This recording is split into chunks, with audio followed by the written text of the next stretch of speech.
Convido você a pegar a sua Bíblia, ligar a sua Bíblia no seu celular, pegar o seu esboço, agradecendo a Deus pelo privilégio que temos de ter a Bíblia nas mãos. A gente nunca pode se esquecer desse privilégio, né? Muitas pessoas gostariam de ter acesso àquilo que você tem com tanta facilidade e não pode.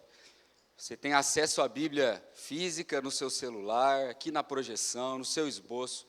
Louvado seja Deus pela palavra dele. Nós vamos ler um texto que está em Filipenses, Epístola de Filipenses,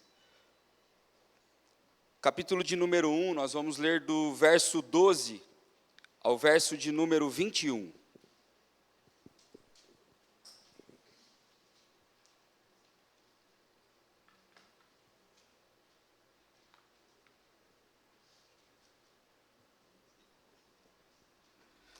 Louvado seja Deus. Você pode acompanhar aqui na frente, diz assim, as Sagradas Escrituras. Quero que saibam, irmãos, que aquilo que me aconteceu tem ao contrário servido para o progresso do Evangelho. Como resultado, tornou-se evidente a toda a guarda do palácio e a todos os demais que estou na prisão por causa de Cristo. E os irmãos, em sua maioria, motivados no Senhor pela minha prisão, estão anunciando a palavra com maior determinação e destemor. É verdade que alguns pregam Cristo por inveja e rivalidade, mas outros o fazem de boa vontade. Estes o fazem por amor, sabendo que aqui me encontro para a defesa do Evangelho. Aqueles pregam Cristo por ambição egoísta, sem sinceridade, pensando que me podem causar sofrimento enquanto estou preso. Mas que importa? O importante é que, de qualquer forma, seja por motivos falsos ou verdadeiros, Cristo está sendo pregado, e por isso eu me alegro. De fato, continuarei a alegrar-me, pois sei que o que me aconteceu resultará em minha libertação, graças às orações de vocês e ao auxílio do Espírito de Jesus Cristo. Aguardo ansiosamente e espero que em nada serei envergonhado. Ao contrário, com toda a determinação de sempre, também agora Cristo será engrandecido em meu corpo, quer pela vida, quer pela morte. Porque para mim o viver é Cristo e o morrer é lucro. Vamos orar, vamos buscar a Deus em oração. Pai, nós bendizemos o Teu nome nessa manhã, engrandecemos o Seu nome. Como já foi cantado aqui, o Teu nome é grande, poderoso, está acima de qualquer outro nome. É em nome de Jesus que nós nos reunimos aqui nessa manhã, carentes, Pai, da Tua manifestação nesse lugar. Nós já participamos da ceia, lembrando aquilo que o Senhor fez por nós, mas por misericórdia, nós pedimos que o Teu Santo Espírito, mais uma vez, desça a esse lugar, surpreenda-nos mais uma vez com a Sua santa palavra. Pai, que o nosso entendimento seja iluminado nessa manhã, que a nossa mente, o nosso coração se abra para a Tua palavra, e que de alguma forma o Teu Espírito possa aplicá-la aos nossos corações de forma personalizada. Que cada um que entrou nesse lugar possa sair daqui preenchido pela graça divina, através da Tua santa e bendita palavra, Pai. Que o Senhor me use a minha boca, use, Pai, tudo aquilo, Pai, que nós vamos conversar e refletir nessa manhã para o progresso do Evangelho, para a glória do Senhor e para a nossa edificação, Pai. Nós Te agradecemos, louvamos assim, em nome de Jesus, amém e amém.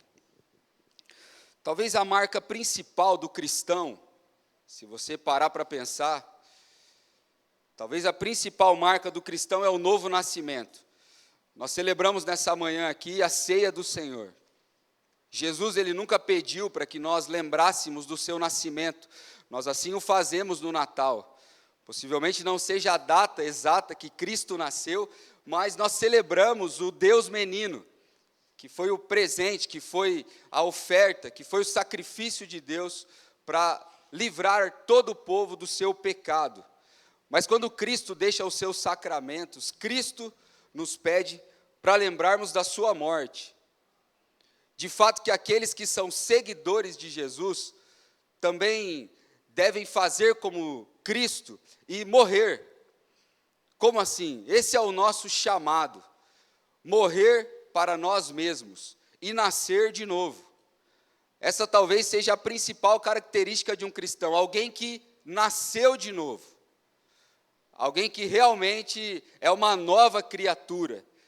Alguém que foi chamado por Cristo para a morte de si mesmo e de todo o coração fez uma entrega absoluta a Deus, total a Deus.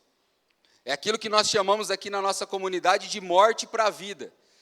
É você morrer para si mesmo e renascer numa nova vida em Cristo Jesus. Colossenses vai dizer isso, vocês foram sepultados com Ele no batismo, um outro sacramento que Cristo nos deixou. Nós fomos sepultados com Ele no batismo e nós fomos ressuscitados mediante a fé no poder de Deus. Ressuscitados para uma nova vida, andar em novidade de vida. E o que isso significa? Que aquele que roubava não rouba mais, aquele que adulterava não adultera mais, aquele que mentia não mente mais. Nessa nova vida agora é tudo novo, tudo. Todas as nossas percepções é tudo novo. 2 Coríntios vai dizer, portanto, se alguém está em Cristo é nova criação. As coisas antigas se passaram e eis que tudo se fez novo, que surgiram coisas novas. E o que seriam então essas coisas novas que surgem? Se nós morremos para aquele monte de coisa ruim, e agora? O que surge? Quais são essas coisas novas? Será que são novas realidades materiais para a nossa vida? Será que são novas circunstâncias e elas sempre positivas? Eu acredito que não. É até engraçado, mas no último batismo que tivemos, um dos nossos irmãos que batizou no sábado, na segunda-feira perdeu 2 funcionários. E aí a gente chorava, mas ria junto e falava, bem-vindo ao time. Porque ser cristão não significa que essa nova vida são coisas novas, que são só coisas boas. O pastor já disse hoje, e disse muito bem, o que nos espera 2025? Só coisas boas? Só portas abertas? Amém. Se assim for, glória a Deus por isso. Mas nós não estamos imunes. Ser cristão não é você batizar e receber uma vacina de circunstâncias negativas, onde você, a partir de agora, não enfrenta mais luta, não enfrenta mais dificuldade. Quais são essas novas coisas, então, que se vêm a nós, nesse novo nascimento? Para aqueles que abraçaram a verdade do Evangelho, para aqueles que aceitaram Cristo Jesus como seu Salvador e agora são novas criaturas, para andar em novidade de vida, quais são essas coisas novas? O que tem de novo? Basicamente, o que muda e o que tem de novo é a forma como nós enxergamos a vida. O que é novidade de vida? É porque agora você tem novas perspectivas, você tem uma nova visão de mundo, você vê as coisas na perspectiva de Deus e não mais na perspectiva da sua carne, de você mesmo. É isso que se faz novo. Não são as circunstâncias apenas. Pode ser, e louvado seja Deus, você que aceitou Jesus, e a consequência de uma vida dedicada a Cristo, pode sim fazer com que as circunstâncias da sua vida melhorem. Mas isso não é a lei, isso não é uma obrigatoriedade. Mas o modo como nós enxergamos a vida, é isso que muda. O modo como nós vemos a vida. E uma das perspectivas principais que talvez precisa mudar e que às vezes ainda não mudou na nossa vida, mesmo nós que já somos cristãos e já abraçamos o Evangelho há tanto tempo, talvez uma das perspectivas que precisa mudar e uma visão que precisa mudar, que às vezes ainda não mudou, é um conceito que a gente precisa ter de quando a vida está dando certo. Quando você é uma nova criatura, você começa a ver a vida dando certo de outra perspectiva. O que seria, ou o que é, a vida está dando certo, de acordo com as Sagradas Escrituras? Se você pegar hoje e for fazer uma retrospectiva do ano de 2024, olhar tudo aquilo que aconteceu na sua vida, como foi esse ano, como foi os seus negócios, como foi os seus relacionamentos familiares, como foi o relacionamento com os seus amigos, no trabalho. Se você fizer uma retrospectiva, quais parâmetros você vai usar para dizer, olha, a minha vida está dando certo? Quais são os parâmetros que a gente usa para dizer, olha, está dando tudo certo na minha vida? Para você olhar para a sua vida e falar assim, não, está dando tudo errado, ou está dando tudo certo. Quais são os parâmetros? Será que você olha para trás e fala, não, está dando tudo certo, porque eu ganhei muito dinheiro esse ano.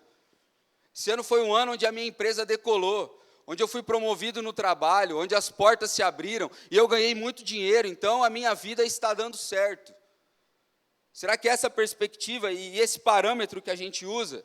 Não, esse ano deu certo, consegui comprar minha casa, consegui trocar meu carro, eu casei, eu me formei, eu consegui um novo emprego. Esse ano está dando certo, ou deu certo, porque ninguém da minha família ficou doente.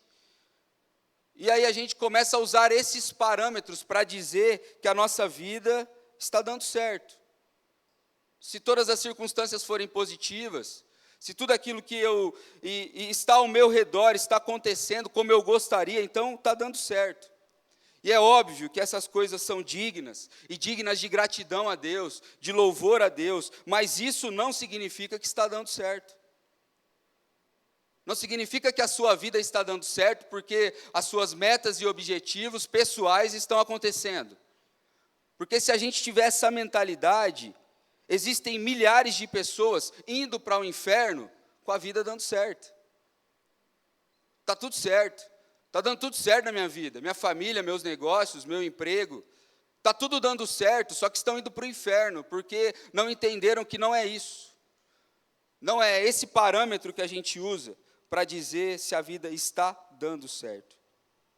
E essa visão de dar certo é tão impregnada na nossa mente, é uma filosofia mundana tão grande, que fala tão alto, que os nossos heróis e as pessoas que nós admiramos, são as pessoas que, ao olhar do mundo, deram certo. E a gente se pega admirando e olhando, e não que isso esteja errado, mas quem são seus heróis? Quem são as pessoas que você admira? Talvez seja a pessoa muito bem sucedida na sua área profissional. E você diz, olha, esse aí é o meu herói, porque ele está ganhando muito dinheiro fazendo o que eu faço. Eu quero ser como ele. Porque na nossa mente, essa pessoa é a pessoa que deu certo. É a pessoa que está ganhando muito dinheiro. Você olha e fala, viu, nossa, você está ganhando muita grana. Caramba, é alguém que deve ser admirado. Será? Nós não sabemos, talvez, os caminhos que essa pessoa passou para alcançar o sucesso.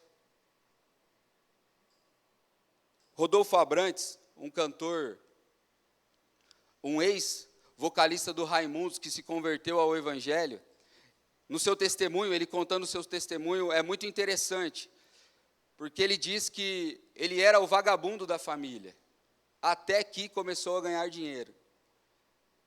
Porque quando você começa a ganhar dinheiro, aí você deu certo, não importa. E ele diz, eu estava me afundando naquela filosofia de vida dos anos 80, 90, sexo, drogas, rock and roll, essas bandas alternativas, e ele se afundando nisso, mas está dando dinheiro, então a vida está dando certo. No seu testemunho ele diz que a sua família o admirava. Por quê? Porque está ganhando uma grana, então está tudo certo. Aparentemente, então, segundo essa filosofia do mundo, segundo essa cultura mundana, o apóstolo Paulo, que é quem escreve essas palavras que nós lemos, é alguém que não estava dando certo. Se dar certo é isso, então, aquele que escreveu essas palavras para nós, não estava dando certo. A vida do apóstolo Paulo é uma vida carregada de vergonhas, açoites, prisões. Se você faz um panorama do livro de Atos, você percebe que Paulo foi perseguido em Damasco, Paulo foi rejeitado em Jerusalém, esquecido em Tarso. Paulo foi apedrejado e arrastado como morto na cidade de Listra, foi preso e açoitado em Filipos, foi escorraçado em Tessalônica e em Bereia, foi chamado de tagarela em Atenas e foi chamado de impostor em Corinto. foi preso em Jerusalém, acusado em Cesareia, enfrentou um naufrágio na sua viagem a Roma, indo preso a Roma, foi mordido por uma víbora em Malta e chegou preso até Roma. E aí você olha e isso aqui não é uma cartilha de sucesso, segundo a filosofia do mundo. Isso não é algo que diz assim, olha, a vida dele está dando certo.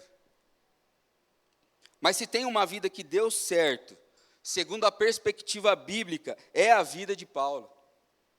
Se há alguém que pode dizer assim, não, essa pessoa deu certo, é Paulo. Nós já ouvimos muito bem, o pastor Palma, semana passada, falar um pouco sobre ele, mas mesmo diante de tantas adversidades, de tantas lutas, de tantas circunstâncias negativas, ele diz, olha, eu combati o bom combate, eu terminei a minha carreira e eu guardei a fé. Essa é uma cartilha de sucesso. Não que as circunstâncias foram positivas, mas a forma como ele encarou a circunstância diz, olha, minha vida valeu a pena, a minha vida deu certo. Essa é a vida que dá certo. Paulo escreveu 13 dos 27 livros do Novo Testamento. Você já parou para pensar que Paulo sozinho, ele é responsável por quase metade daquilo que você tem na sua Bíblia, que é o Novo Testamento? Alguém que deu certo. Alguém que tinha vida e olhava para si e fala, não, a minha vida está dando certo, mesmo mediante a tudo aquilo que estava acontecendo. Hernandes Dias Lopes diz que, certamente, o que mais contribuiu para o progresso do Evangelho foram as cartas que Paulo escreveu na prisão. Efésios, Filipenses, Colossenses e Filemão. Essas cartas ainda são luzeiros a brilhar hoje. Elas têm sido instrumento para levar milhões de pessoas a Cristo e edificar o povo de Deus ao longo dos séculos. Uma vida que deu certo. Uma vida que deu certo. Paulo realmente era discípulo de Cristo Jesus, a quem nós também dizemos que somos. Jesus Cristo foi aquele que foi açoitado também. Aquele que foi pregado numa cruz, que recebeu uma coroa de espinho. Jesus Cristo é aquele quem não tem aonde reclinar a cabeça. Nós somos discípulos de Jesus, dizemos que somos cristãos, e a nossa perspectiva de que a nossa vida está dando certo é porque a gente não está ganhando muito dinheiro, ou a gente não trocou de carro. O que seria então uma vida que está dando certo? O que seria uma vida que está dando certo? E eu quero pensar nisso com você à luz desse texto. Você pode preencher no seu esboço o que seria uma vida que está dando certo. Em primeiro lugar, uma vida que contribui para o avanço do Evangelho.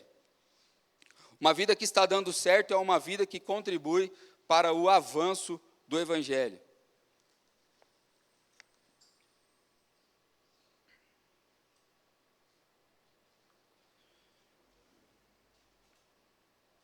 Olha o que diz o verso 12. Quero que saibam, irmãos, que aquilo que me aconteceu tem antes servido para o progresso do Evangelho.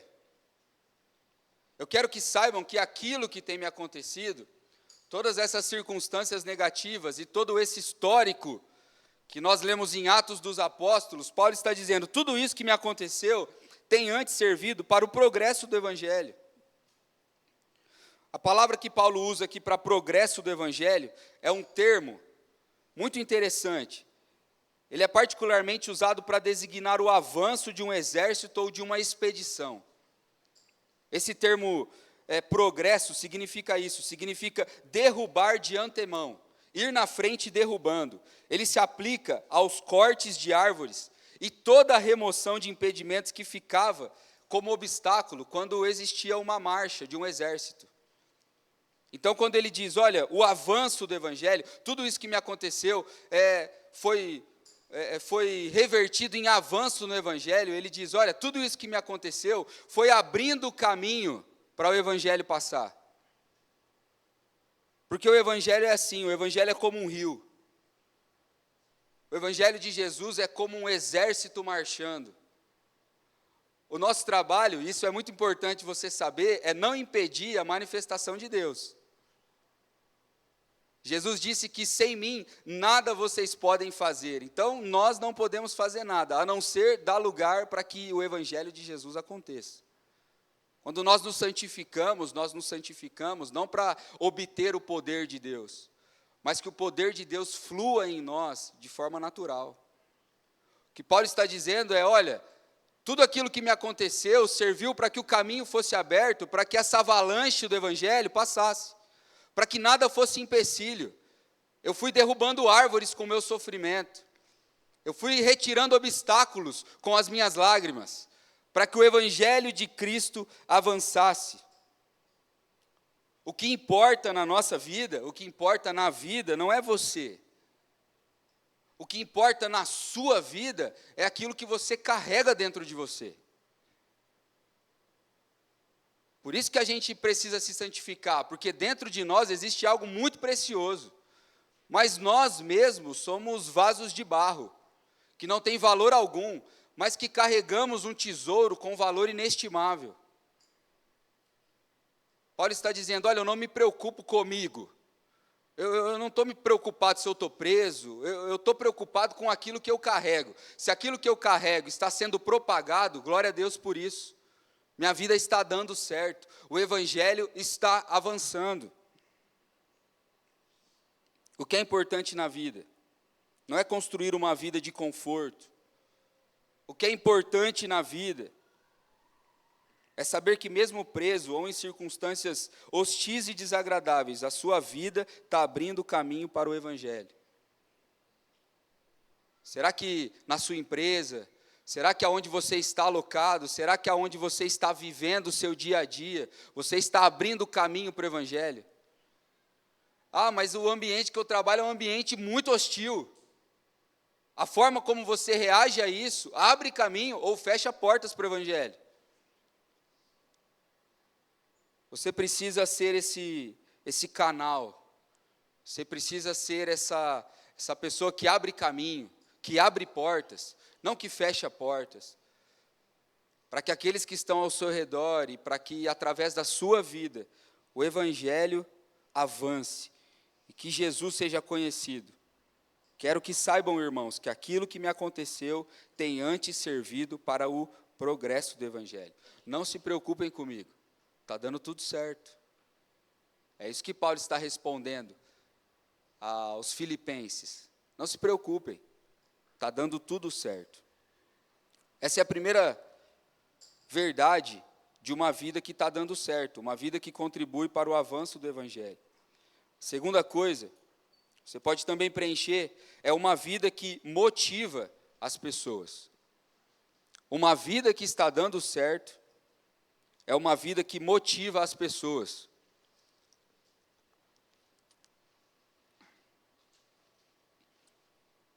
O verso 14 diz assim: e a maioria dos irmãos, motivados no Senhor pela minha prisão, estão anunciando a palavra com mais determinação e destemor. A minha vida que está dando certo, está motivando outras pessoas. Está impulsionando outras pessoas, está enviando essas pessoas para o seu propósito, para aquilo que elas foram chamadas a fazer. Os meus sofrimentos estão servindo de trampolim, para que as pessoas possam assim pregar com mais determinação e destemor o evangelho.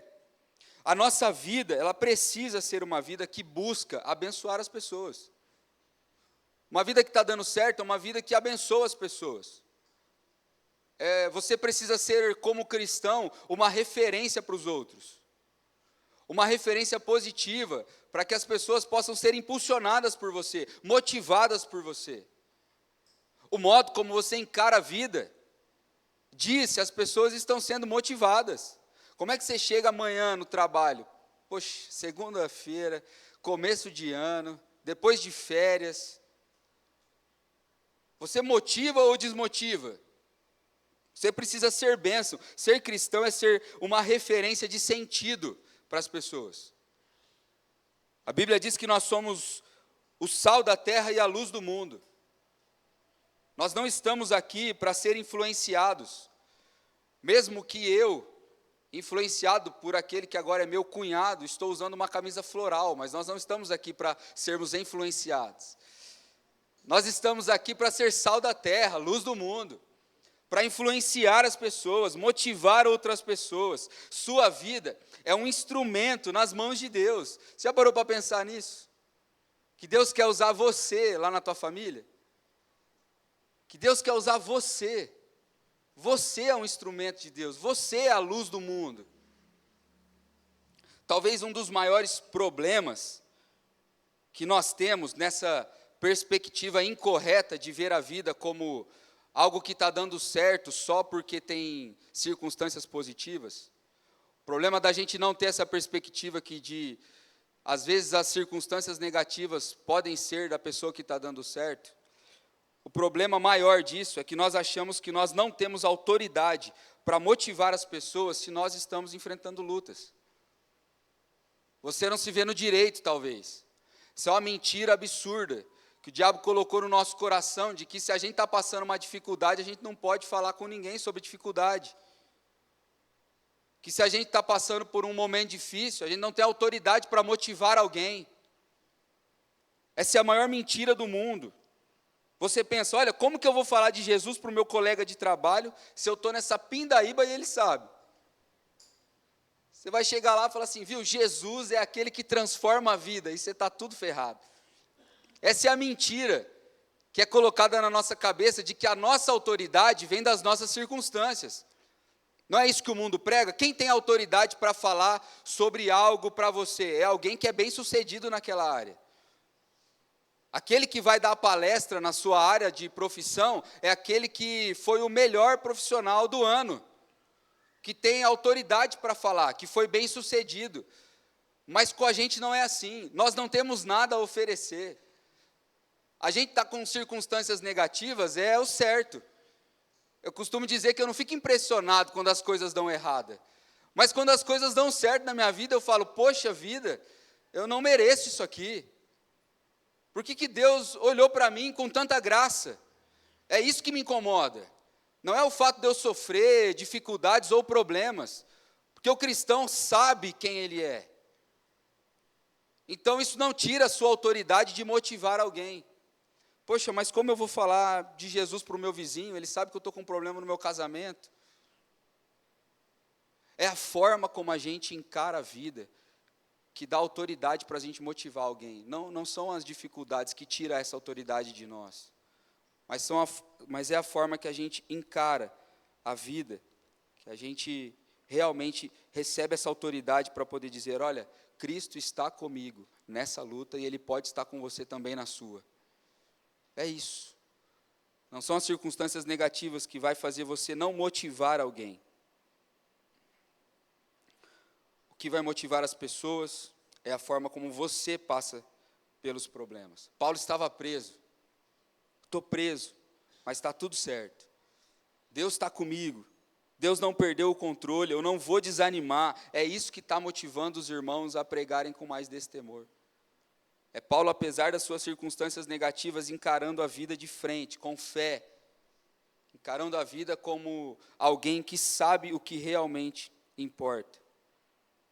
O apóstolo Pedro vai dizer, eu já citei esse verso tempo atrás, foi o verso que nós usamos no Santificai com os jovens. Ele vai dizer, estejam sempre preparados para responder a qualquer um que lhes pedir a razão da esperança de vocês. Por que Pedro está dizendo isso? Porque a gente é maluco mesmo. As circunstâncias estão totalmente adversas e a gente está sorrindo. O mundo está caindo e a gente está pegando as pedras e falando, vamos construir um melhor. Essa é a nossa esperança. A gente não está aqui para ser servido, a gente está aqui para se alegrar em Deus. Nós estamos caminhando para um lugar onde não vai existir mais circunstâncias negativas. E as pessoas olham para você e falam assim, como que ele ainda está sorrindo? O que vai precisar acontecer para esse cara desanimar? E aí o apóstolo Pedro diz assim, esteja sempre pronto para dizer para essas pessoas qual que é a razão da esperança de vocês. Não são as circunstâncias, é o Deus que está acima de todas as circunstâncias. É aquele que me salvou, é aquele que está comigo, é o Deus Emanuel que está passando comigo pelo vale da sombra e da morte, que está passando comigo em todos os momentos da minha vida. É isso. É isso que nos motiva e é isso que motiva os outros e faz com que a nossa vida seja uma vida que é vivida por fé. Não é uma vida de sucesso, talvez, mas é uma vida de fé. Essa é a segunda coisa que eu enxergo sobre uma vida que dá certo. É uma vida que motiva as pessoas. Terceiro lugar, uma vida que está dando certo é uma vida que vive para Cristo e anseia pela eternidade. Essa é uma vida que está dando certo.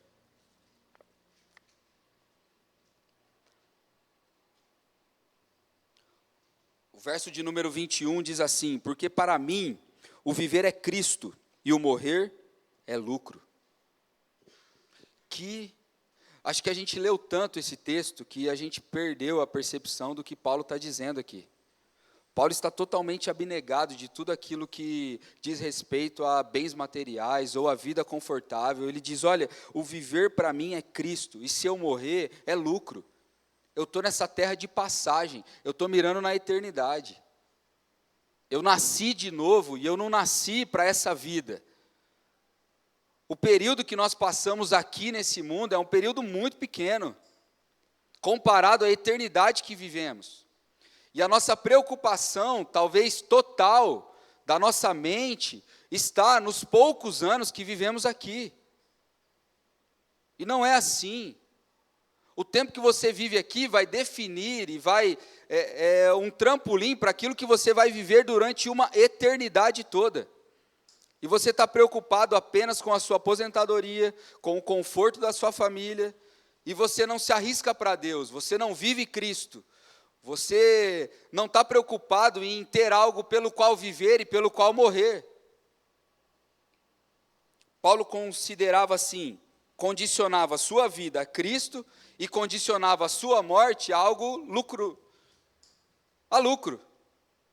Algo que era lucro para ele. Não, se eu morrer, eu estou no lucro, porque se eu estou vivendo para Cristo, se eu morrer, eu vou me encontrar com Ele.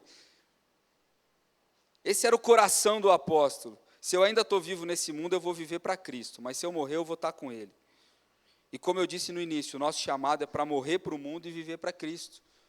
Essa é a característica principal de um cristão, aquele que nasceu de novo e agora nasceu para Cristo. A pergunta que eu faço para você hoje de manhã é: o que te tira da cama de manhã?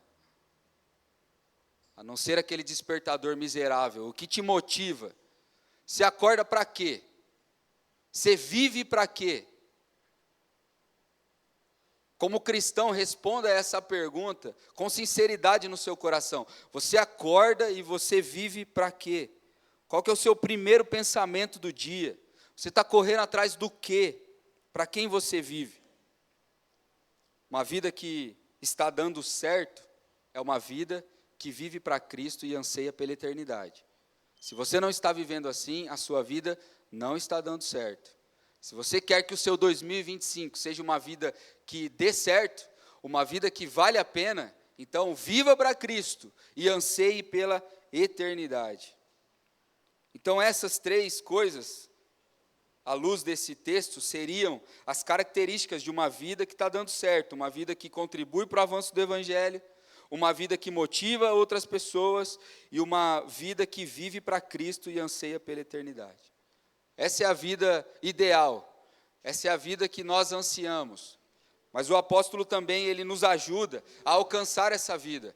Paulo aqui dá alguns conselhos, que talvez sejam conselhos que você pode carregar por todo esse ano novo. Paulo dá alguns conselhos para nós, para a gente aprender e a conseguir chegar nessa vida.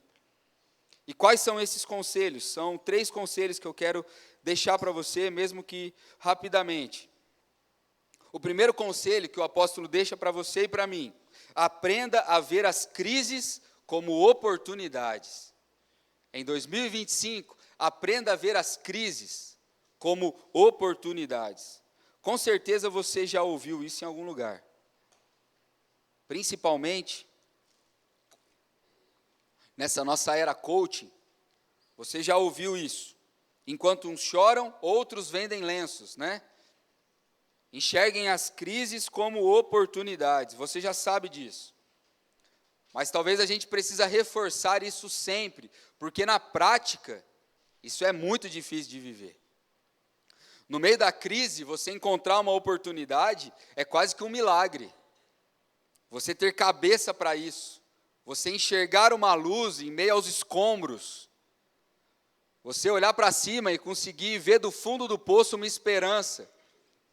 Mas enxergue e aprenda a ver nas crises, as crises como oportunidades. Em algumas línguas orientais, a palavra crise e oportunidade são a mesma palavra.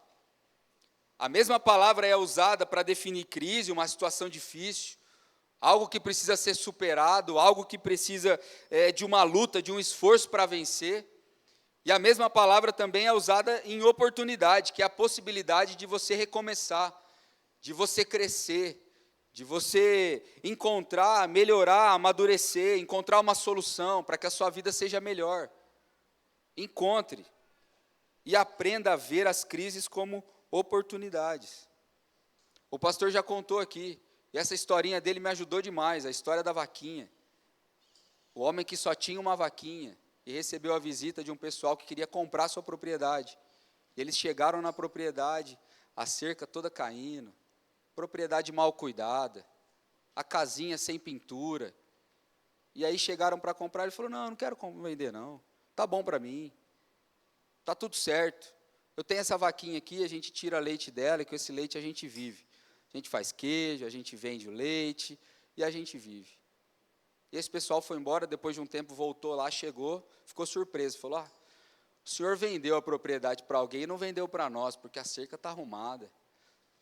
Todos os palanquinhos pintadinhos, a casa ampliada, espaço gourmet gostoso para receber os irmãos da igreja para um churrasco, tudo bonitinho. E aí chegaram lá, pasme, vocês, era o mesmo senhor. Eles falaram, oxe, o que aconteceu, moço? Ele decidiu cuidar da fazenda, decidiu arrumar tudo, o que aconteceu? Ele falou, a vaca morreu. A vaca morreu, a gente teve que começar a pensar em outras soluções. No meio da crise, surge uma oportunidade de crescimento. Comece a enxergar as crises da sua vida como oportunidades, porque sempre são oportunidades de você começar de novo, de você aprender, de você amadurecer, de você sair melhor. Foi isso que o apóstolo Paulo disse. Olha o verso 13. Como resultado, isso ele está falando da crise dele, como resultado da minha crise, tornou-se evidente a toda a guarda do palácio e a todos os demais que eu estou na prisão por causa de Cristo. As minhas cadeias se tornaram uma grande bênção. A minha crise se tornou uma oportunidade que talvez eu não teria, que é de pregar o evangelho aos guardas do palácio, a toda a guarda que cuida do imperador. Quando eu teria essa oportunidade a não ser nessa minha crise, nessa minha prisão? Não se preocupem comigo, o apóstolo está dizendo, eu estou aproveitando esse momento de crise para pregar o evangelho. Talvez eu jamais conseguiria isso em outras circunstâncias positivas. É assim que a gente precisa ser. Enxergar na crise uma grande oportunidade. Essa crise é uma oportunidade para eu crescer. Essa circunstância negativa é o que eu precisava para dar uma volta na minha vida.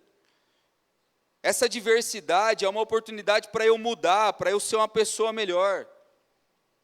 Esse é o primeiro passo, para você ter uma vida que vai dar certo. Comece a enxergar as crises como oportunidades, não ficar choramingando. Muito das nossas circunstâncias negativas, somos nós mesmos quem colocamos sobre nós. Nós plantamos e colhemos, e aí a gente fica chorando. Deus tem usado muito meu filho mais velho agora para falar comigo. Depois que você tem filho, você começa a entender algumas relações de Deus com você. E eu me divirto muito com Deus quando eu consigo perceber que é Deus falando comigo. E essa semana, sexta-feira agora, meu menino veio com uma caixa de brinquedo, ele tem uma caixa cheia de carrinhos e brinquedos. E aí, em vez de tirar um por um, né, como toda boa criança, ele virou a caixa na sala e aí se espalhou brinquedos por todos os lados. E eu estava sentado na mesa, a Tayla estava sentada no sofá, e ele voltou para o quarto dele. Ficou um tempo no quarto, e a hora que ele chegou na sala, ele olhou para a mãe dele e falou assim, que bagunça é essa? E aí eu dei risada e fiquei pensando, Deus, quantas vezes eu não fiz isso com o Senhor, né? baguncei toda a minha vida e cheguei em Deus em oração e disse: Deus, que bagunça é essa? O que está acontecendo? O que o Senhor está permitindo isso comigo? O que você está permitindo toda essa bagunça na minha vida, sendo que fui eu que virei a caixinha de brinquedos? Então, muitas das nossas circunstâncias e crises e dificuldades, somos nós quem impomos a nós mesmos, mas não deixam de ser oportunidades para que a gente cresça, para que a gente amadureça, para que a gente aprenda e para que a gente viva uma vida para a glória de Deus. Primeiro passo, então, é enxergue as crises como oportunidades. Segunda coisa, aprenda a sofrer pelas razões certas. Aprenda a sofrer pelas razões certas.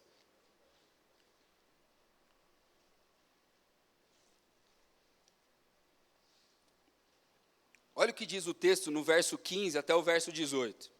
É verdade que alguns pregam Cristo por inveja, por rivalidade, mas outros o fazem de boa vontade. Estes o fazem por amor, sabendo que aqui me encontro para a defesa do Evangelho. Aqueles pregam Cristo por ambição egoísta, sem sinceridade, pensando que me podem causar sofrimento enquanto eu estou preso. Mas o que importa? O importante é que, de qualquer forma, seja por motivos falsos ou verdadeiros, Cristo está sendo pregado, e por isso eu me alegro. De fato, continuarei a alegrar-me. Aprenda a sofrer pelas coisas certas. Veja a situação de Paulo. Paulo está preso. E ele começa a ouvir notícias e conversas que vêm se achegando até ele de pessoas que estão aproveitando o fato de Paulo estar preso para tentar tomar o seu lugar, para tentar subir no palanque que Paulo estava. Pessoas que estavam esperando a queda de Paulo para fazer da queda de Paulo uma ascensão. Paulo está preso, é minha vez agora. Pessoas que começaram a se aproveitar dessa situação. Paulo era pregador. Paulo tinha plantado algumas igrejas. Paulo era supervisor e supervisionava e orientava essas igrejas através das cartas que nós temos hoje no Novo Testamento. E aí, quando Paulo vai preso, começam a querer tomar o lugar dele. Começam a ouvir, e Paulo começa a ouvir de muitas pessoas que existem gente motivada por inveja, por discórdia, tentando tomar o seu lugar. Eles não estão preocupados com as pessoas da igreja, eles não estão preocupados com o avanço do Evangelho, eles não estão preocupados com a causa de Cristo, mas eles estão se aproveitando da prisão de Paulo para tomar algum espaço na igreja, para se sobressair, por inveja, por ambição, querem ter o reconhecimento que Paulo tinha, querem tomar o lugar que Paulo tinha. Esse tipo de gente é o tipo de gente que não vê a hora de você deslizar para tomar o teu lugar. É o tipo de gente que está esperando você quebrar para comprar teu carro mais barato. É o tipo de gente no seu trabalho que está de olho na tua vaga e não vê a hora de você dar um deslize para ele colocar o currículo na mesa do patrão. É por isso que hoje a gente tem tanta gente que se alega com as desgraças dos outros, não é? Porque tem muita gente assim, muita gente que está olhando para nós esperando a gente cair, esperando a gente deslizar, esperando a gente ter algum... As pessoas olham para você não com admiração, mas ele fala: não é possível, esse cara aí, uma hora ele vai cair, viu? Escuta o que eu estou te falando. Esse pastorzinho aí, vixe, não sei não, hein? Não me engana, uma hora vocês vão ouvir alguma coisa. A gente está esperando a sua queda para se promover.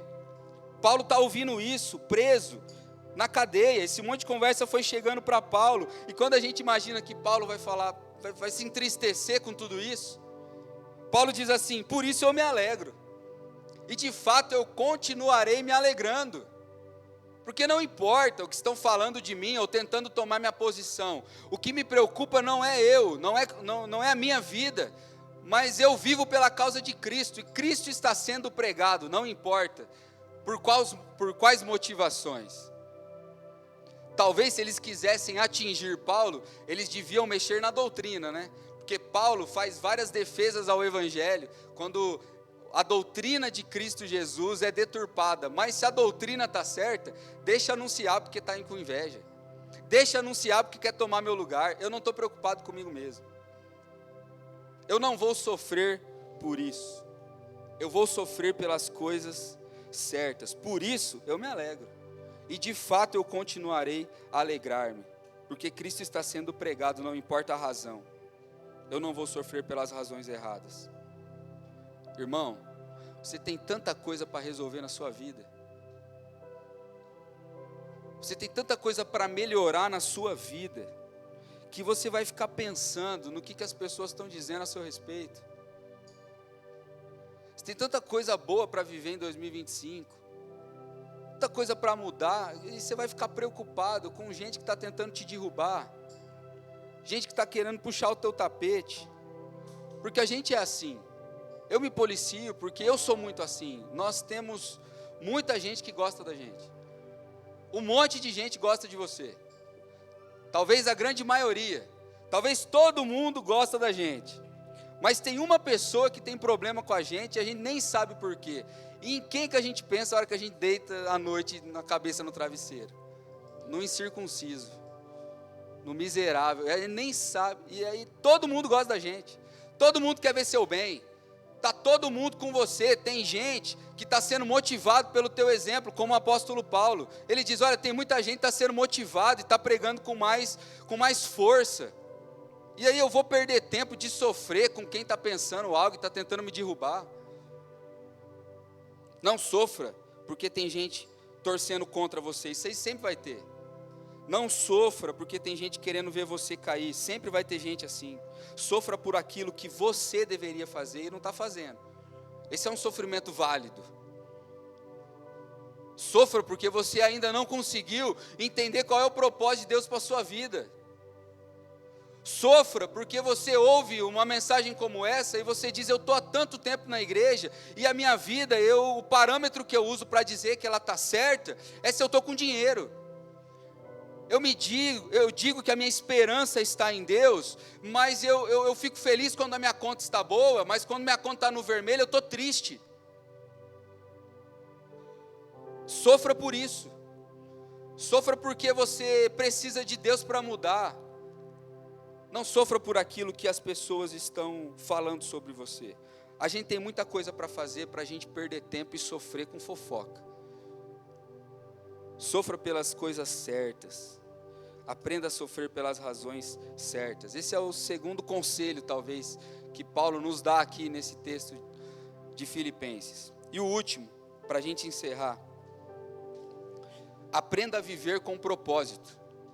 Aprenda a viver com propósito.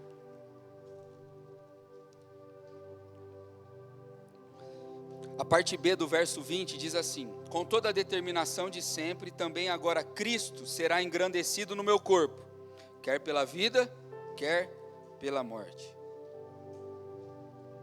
Você precisa encontrar o seu propósito.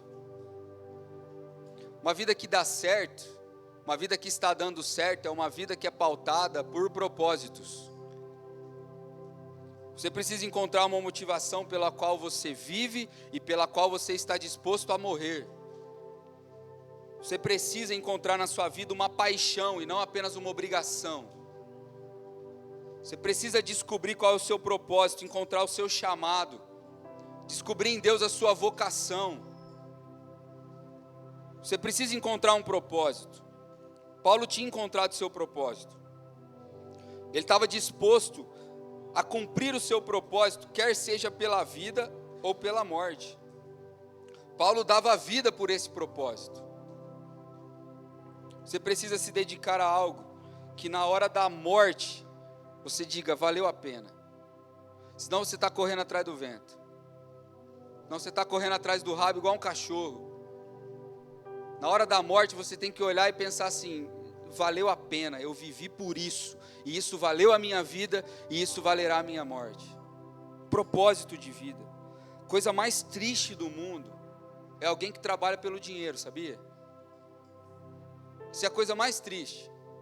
Você trabalhar apenas pelo dinheiro, apenas pela recompensa, porque o dinheiro ele pode vir ou pode não vir, mas quem trabalha por dinheiro perde a noção do que é importante.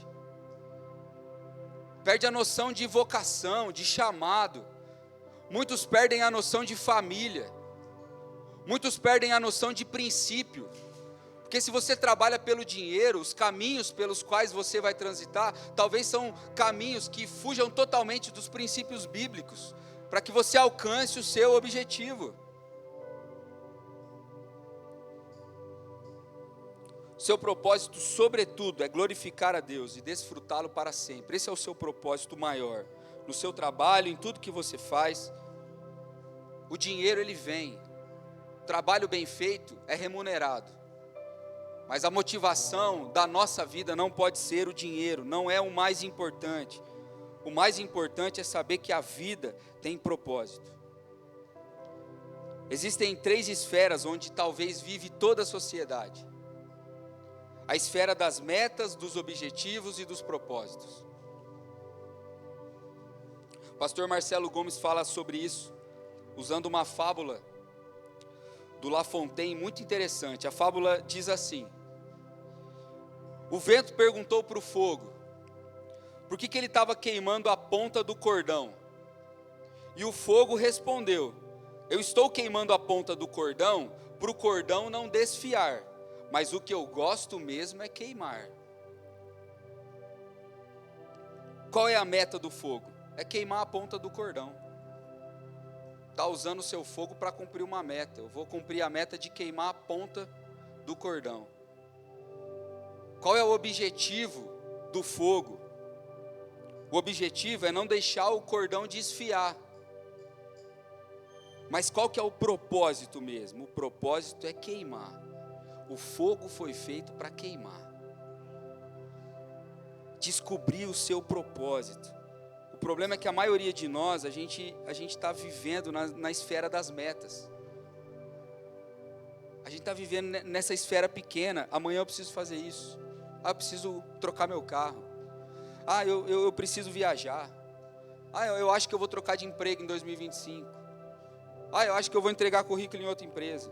Tudo no contexto das metas. A gente está vivendo pelas metas. Muitos nem sabem quais são os objetivos dessas metas.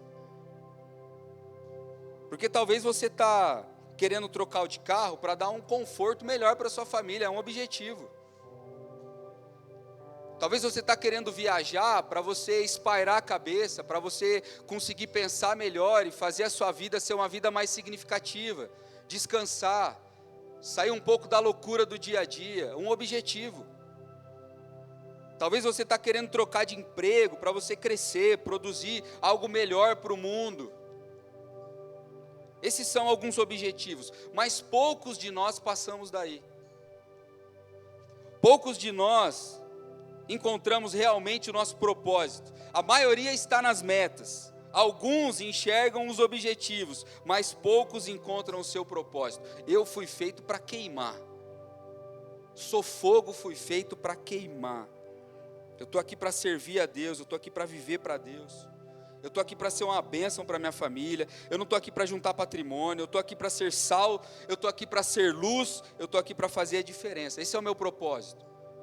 Poucos encontram o propósito pelo qual existem, mas para a gente ter uma vida que dá certo, a gente precisa encontrar isso. Qual é o seu propósito? Por isso vale a pena você morrer. Paulo diz: para mim o viver é Cristo. Meu propósito é Cristo, e por Ele eu morro. É esse o meu propósito, Cristo. Amém, irmãos? Pergunto para você, sua vida está dando certo? Sua vida está dando certo? Quem quer uma vida que dá certo, vive para Cristo, contribui para o avanço do Evangelho e motiva outras pessoas. Como que a gente faz isso? A gente aprende a ver as crises como oportunidades. A gente sofre pelas razões certas. E a gente vive acima de tudo por um propósito. Que em 2025 a sua vida dê certo. Mas dê certo à luz das Sagradas Escrituras. Amém? Fique de pé, vamos orar. Encerrando essa celebração. Amém? 2025, você não perca nenhum domingo, né? Coloca na agenda lá. Se for viajar, volta no sábado. Se for tirar férias, tira de segunda a sábado. Depois volta para a praia. Que você não perca nenhum domingo. Todos os domingos são únicos, especiais e extraordinários. Não porque a nossa igreja tem um voluntariado bacana, porque os pastores são super oradores, mas porque Deus está aqui. Porque a presença de Deus está aqui nesse lugar todos os domingos. Que você, com certeza, não vai se arrepender de caminhar com a gente durante todo esse ano, para que a sua vida, assim, seja uma vida que dê certo. Amém? Vamos orar. Pai, graças te damos pela tua palavra santa, bendita, luz para o nosso caminho, que instrui a nossa vida, não de acordo com aquilo que nós queremos ou talvez achamos que precisamos, mas realmente com aquilo que o Senhor deseja, Pai, para a nossa vida. Os teus sonhos são maiores do que os nossos, os seus planos para nós, para o ano de 2025, são muito maiores do que os nossos. Então o nosso pedido ao Senhor é que a nossa vida em 2025 seja uma vida que dê certo.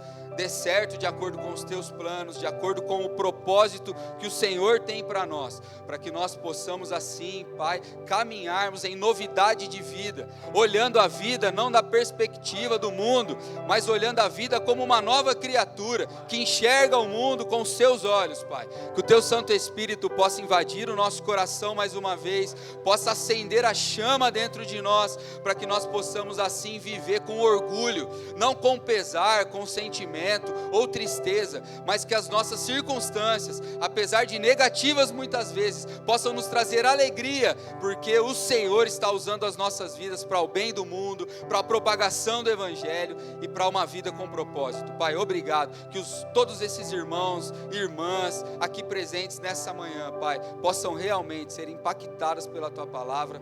Nós te agradecemos por isso, em nome de Jesus eu oro, amém, amém. Irmãos, que a graça de Jesus, o amor de Deus, o nosso Pai, as eternas consolações do Espírito Santo, esteja na vida de vocês hoje e sempre. Se você crê, diga amém. Cumprimente seu irmão com a paz do Senhor. Nós estamos encerrados em nome de Jesus.